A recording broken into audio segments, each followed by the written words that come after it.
Hi friends, ரொம்பவே ஈஸியான chicken gravy எப்படி செய்கிறதுன்னு பார்க்கலாங்களா?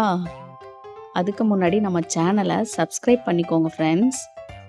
ஒரு கடாயில் இல்லை குக்கரில் எடுத்துக்கோங்க. நல்லெண்ணெய் ஊற்றிக்கோங்க.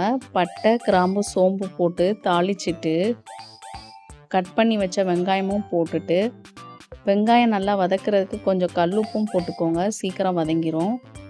அதுக்கப்புறமா கொஞ்சம் கறி லீஃபும் போட்டுக்கோங்க. அதுக்கப்புறமா கட் பண்ணி வச்ச தக்காளியும் போட்டுக்கோங்க. அதுக்கப்புறமா இஞ்சி பூண்டு பேஸ்ட்டும் சேர்த்துக்கோங்க.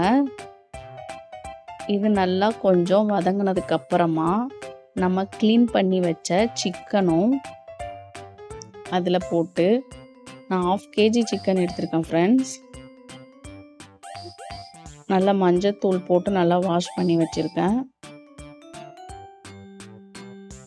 சிக்கன் போட்டதுக்கப்புறமா நீங்கள் நல்லா வதக்கிடுங்க. நல்லா வதக்கினதுக்கப்புறமா நம்ம வீட்டிலே ரெடி பண்ண குழம்பு மிளகாய்த்தூள், தனி மிளகாய்த்தூள், மஞ்சள் தூள் போட்டு நல்லா வதக்கிடணும் ஃப்ரெண்ட்ஸ். நல்லா வதங்கினக்கப்புறம் கொஞ்சமாக தண்ணி ஊற்றிக்கிறணும், லைட்டாக அந்த சிக்கன் மூழ்கிற அளவுக்காவது.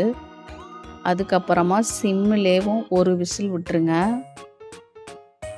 சுவையான சிக்கன் கிரேவி தயார். இது பிகினர் கூட ஈஸியாக ட்ரை பண்ணலாம். பிடிச்சிருந்தால் லைக் பண்ணுங்கள், கமெண்ட் பண்ணுங்கள் ஃப்ரெண்ட்ஸ்.